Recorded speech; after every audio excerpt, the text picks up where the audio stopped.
My name is Vicky Hayes. I'm 27 years old, and last Friday night I learned what my boyfriend John really thought of me. We'd been together for 2 years, living together for 8 months. It was supposed to be an easy night out with his friends, drink, small talk, nothing complicated. But simplicity has a way of dissolving the moment you stop watching closely. I had just come back from the bathroom when I saw him at the bar. John wasn't just chatting casually with the woman next to him. He was leaning in too close, laughing at her jokes like they were private treasures. And this part made my chest tighten. He was writing his number down on a napkin. I froze a few steps away. The way he twirled the pen in his hand, the little flourish of his signature, and then almost carelessly, he drew a heart right next to it. A heart! He handed the napkin to her like it was nothing, like I wasn't right there. My feet finally carried me forward. My voice came out steadier than I felt John. What's going on here? He turned, flashing that same rehearsed smile he always used when he thought charm could erase guilt. Oh, hey, babe.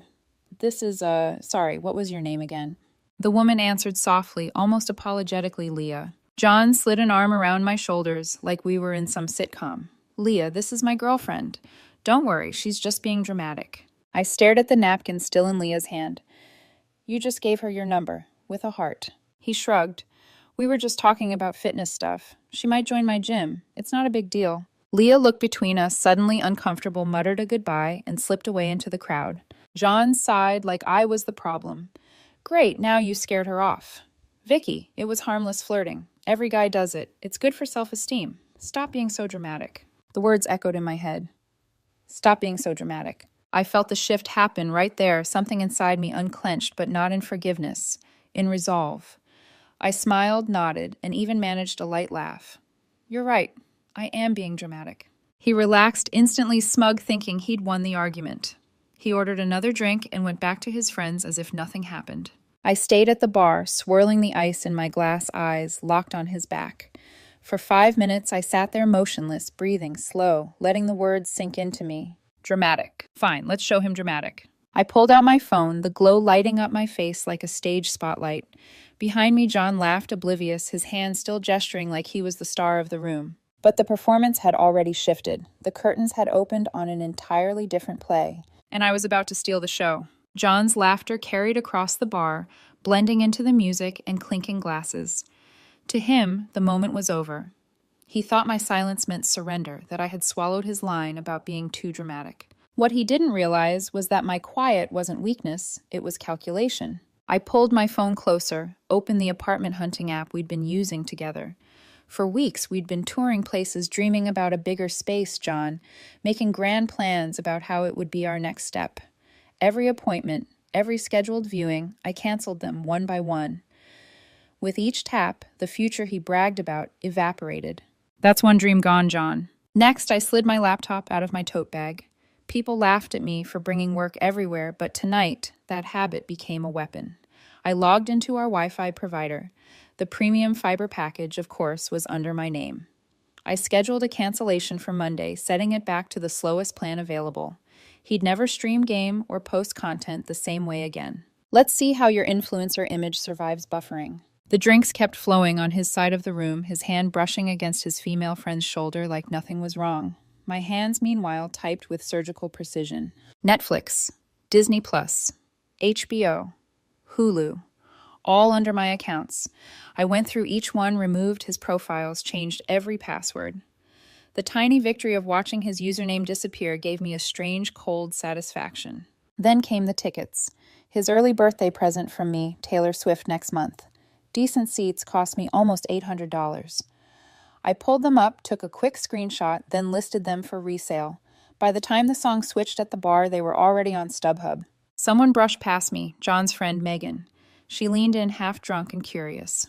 Vicky, John says you're sulking over some girl. You okay? I smiled warmly. Not sulking at all, just handling some life admin. She tilted her head. You're always so chill. Honestly, he's just naturally flirty, you know. Totally harmless. Yeah, I said lightly. I get it. By the way, still looking for concert tickets. Always. Why? Check StubHub in about 10 minutes. She laughed, confused, and drifted back to the group. I checked my phone. Sold. $750. A small financial loss, but the symbolic payoff was priceless. Next, I texted Dave, our mutual friend who worked at the luxury car dealership. John had been begging me to co-sign for a new BMW, desperate to show off something shinier than his old Honda. Appointment was scheduled for next week. Hey, Dave, need to cancel John's appointment Tuesday. Not moving forward with the car. Thanks. His reply was quick. No worries. Saved you some money anyway. LOL. I closed my laptop, slid it back into my bag, and turned in my chair. John finally glanced at me from across the room. He probably thought I was sulking, nursing my drink, waiting for him to come sweep me onto the dance floor. But I wasn't sulking. I was orchestrating. I lifted my glass toward him, smiled sweetly, and let him believe the story he wanted. Go ahead, John. Keep thinking I'm dramatic. You haven't even seen the first act yet. Saturday morning sunlight leaked through the blinds. John groaned, rolling over his head, pounding from too many cocktails. I was already up the smell of bacon and eggs filling the kitchen. He shuffled in hair-messy eyes, half closed. Coffee, he mumbled. I slid a mug across the counter, smiling like the perfect girlfriend. Already made. Sit. He sank into the chair, grateful not noticing the faint smile tugging at the corner of my lips. It didn't take long. Vicky, why's the Wi-Fi so slow? He refreshed his phone again. Frustration brewing. I can't even load my emails. I shrugged. Must be some technical issue. I'll look into it later. He scrolled again, then frowned. Wait, where's my Netflix profile and my Disney Plus? Did you delete me? I sipped my coffee, feigning confusion. Weird. Technology acts up sometimes. His irritation deepened, but he let it drop, distracted by hunger, until his phone rang. He answered cheerful at first, then froze. What do you mean the tickets are gone? No, I didn't resell them. He glanced up at me, suspicion creeping into his expression. I calmly flipped the bacon. The sizzle filled the silence between us. You sold my birthday tickets, his voice cracked. I set the spatula down, finally meeting his eyes. My tickets, John. I bought them. And yes, consider it a refund. His jaw tightened, over some harmless flirting. Are you insane? I leaned forward, resting my elbows on the counter. My voice was calm, almost soothing. You called me dramatic. I'm just giving you the performance you asked for. The words landed like ice water. He blinked, disbelieving. I slid the plate of food toward him. Eat before it gets cold. He didn't touch it. Instead, he stared at me across the table, trying to summon the charm that usually smoothed everything over. Vicky, you're blowing this out of proportion. It didn't mean anything. I tilted my head, studying him like a stranger. If it didn't mean anything, why are you upset? He faltered. For the first time in a long time, John had no script. I stood, gathered my mug, and headed toward the sink. Enjoy your breakfast. You'll need the energy. Technical difficulties can be exhausting. Behind me, the sound of his fork clattering against the plate echoed through the quiet kitchen. The cracks had started, and I hadn't even touched the real fault lines yet. By Saturday afternoon, John was already pacing the living room, phone in hand, voice sharp with frustration. Vicky, you're ruining my life over nothing. People are asking about the tickets. I look like an idiot. I folded laundry in silence, every movement deliberate, like his chaos had no place in my rhythm. That quiet unsettled him more than shouting ever could. By evening, he snapped. He opened Instagram, phone angled carefully to capture his most sympathetic side.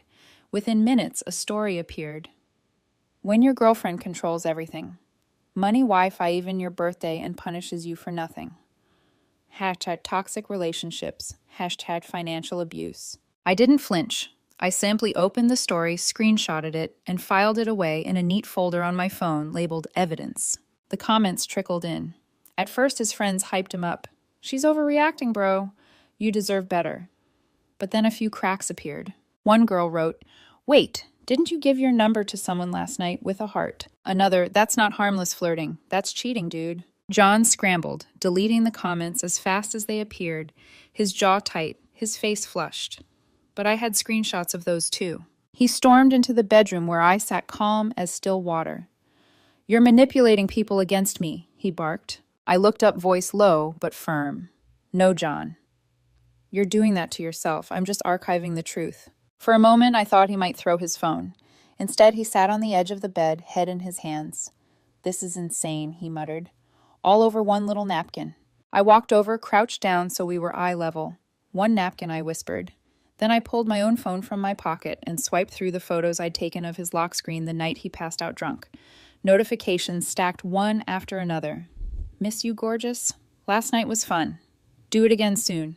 I tilted the screen toward him. One napkin, John. or several. His face went pale. He snatched for the phone, but I pulled it back. These, I said softly, are just the previews. I didn't need to go through your messages. The truth came to me all on its own. He shot up, pacing like a caged animal. Those are just friends. You're twisting this. I stood folding my arms. Friends don't miss you at 2 a.m. Friends don't write, last night was fun. His mouth opened and closed, searching for an argument that wasn't there. His chest heaved, rage and panic colliding. I walked past him, my voice steady as I headed for the door. You wanted me to stop being dramatic. Consider this the intermission. The real show hasn't even started yet. Behind me, his voice cracked into a raw scream. You're destroying me. I paused at the doorway, turning back just enough to meet his eyes. No, John. You're destroying yourself. I'm just making sure the audience has a front row seat. By Tuesday, John still believed the storm would pass if he just charmed me enough. He tried everything. Sulking, shouting even half-hearted apologies. None of it mattered. The decision had already been made. That morning, while he dragged himself to his part-time shift at the boutique, I called in a personal day. The apartment was silent except for the low hum of the refrigerator. Perfect. I started with my essentials. Clothes, toiletries, the books.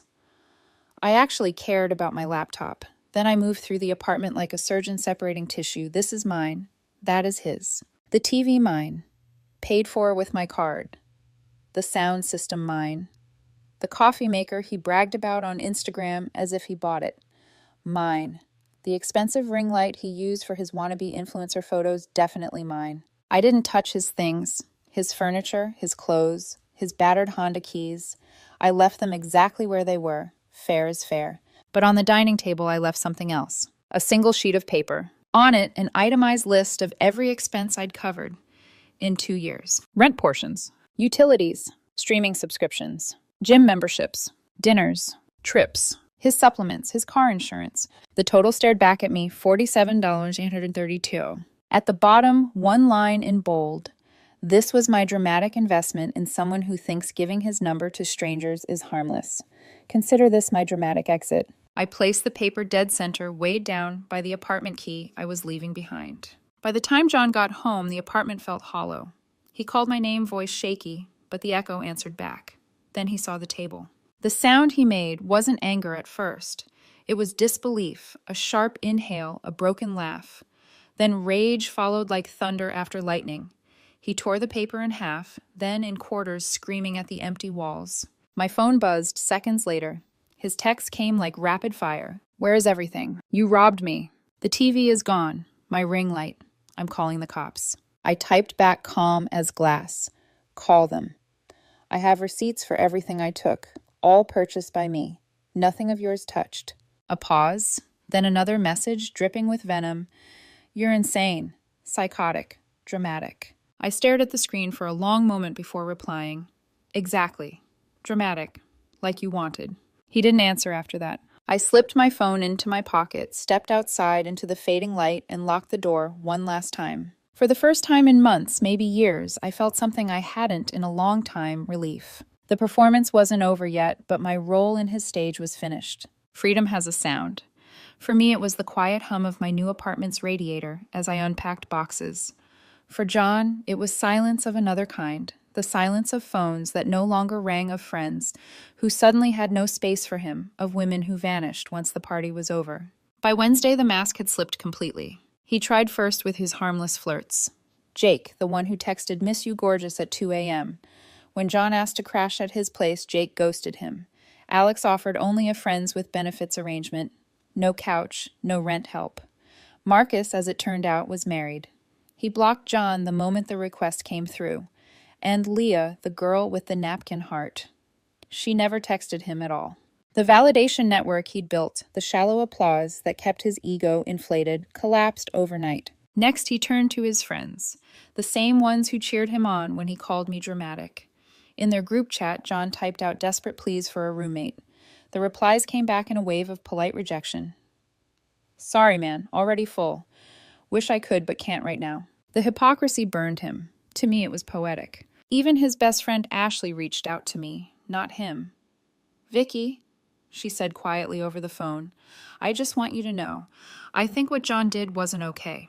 He's always had this thing where he flirts with everyone's girlfriends and then calls it innocent. Honestly, a lot of us are over it. I thanked her, a strange heaviness lifting from my chest. The people closest to him were starting to see what I had known all along. Thursday came, and John tried the nuclear option, his father. I imagined the call, his voice dripping with practiced victimhood. Dad, Vicky abandoned me. She's punishing me, making me homeless. But his father wasn't buying it. Punishing you, John, she told me why. You were giving your number out to multiple women while living off her money.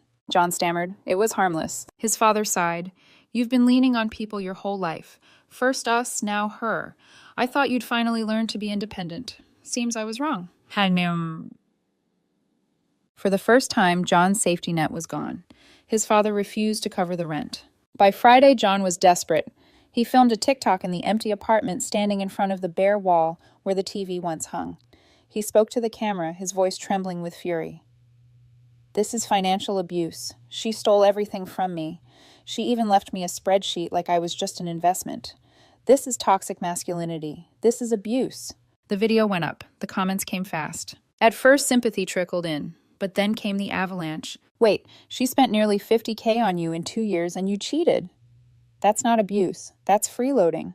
Bro, you lost Taylor Swift tickets because you couldn't stop flirting. That's on you. This isn't abuse. This is consequences. John deleted the video after an hour, but the internet never forgets. Reposts circulated on Twitter captioned, "Entitled boyfriend shocked by accountability." By Saturday, the landlord called me directly. Vicky, John says you abandoned the lease. Is that true? It's month to month, I explained. I gave notice. He knows this. Well, he can't qualify on his own. His income doesn't meet the requirements. I almost felt pity. Almost. But then my phone buzzed again. John's latest message. Pure venom. You're making me homeless. You'll regret this. I hate you. You ruined my life. I typed back steady as stone. No, John. You ruined your own life. I just stopped paying for it. For the first time since I'd met him, John was alone. No girlfriend, no friends eager to rescue him, no parents willing to pay his way. And in the silence he had created for himself, the collapse finally caught up. 3 weeks later, the gossip had settled into something quieter, almost like dust after a storm. John's name barely surfaced anymore, except in whispers, always followed by a sigh or an eye roll. Word reached me through mutual friends he'd been forced to move back in with his parents 2 hours away. The same parents he once mocked as toxic for expecting him to work and pay bills. His boutique job had let him go too many missed shifts, too many excuses. His influencer dreams shriveled when his backdrop became his childhood bedroom. Without me behind the camera, editing his photos, curating his captions, his feed sank into obscurity. He lost over half his followers. Even his old harmless flirts had evaporated. The ones who had written "miss you" and "last night was fun" didn't answer anymore. One of them even laughed about it to a friend of mine. He thought he was charming, but he was just desperate. The best irony. Remember Leah, the girl with the napkin heart? I ran into her at a coffee shop. She recognized me immediately. Vicky. Right, I had no idea he had a girlfriend that night. He texted me for weeks after talking about moving in together, about me taking care of him. I blocked him. Honestly, I'm sorry you went through that. I smiled, the weight already long gone. Don't be. You dodged a bullet. Her laugh matched mine, 2 women relieved to have stepped out of John's shadow. And me, I was different. My new apartment was smaller, quieter, but every corner belonged to me. No strings, no hidden costs, no validation games. One evening, after a climb at the gym, a guy named Daniel asked if I wanted to grab coffee. He was kind, soft-spoken, with chalk still dusting his hands. An engineer, steady, independent. I hesitated, then said yes. We sat across from each other. Conversation, easy laughter, unforced. A week later, as we walked out of the gym, a woman stopped him, smiling too brightly. You should give me your number. We could train together. He shook his head immediately, his voice firm but polite. I have a girlfriend. Not interested. Later, he told me about it word for word, no secrets. He didn't make me guess. He didn't leave room for doubt. That night, lying in bed, I thought about John, how he had dismissed me with, "Stop being so dramatic." And I laughed. Because maybe I was dramatic. Dramatically smart to leave. Dramatically justified in cutting him off. Dramatically better off without him. He wanted a performance. I gave him a full production. A tragedy for him, but for me, a story of freedom. I closed my eyes finally at peace. The curtain had fallen.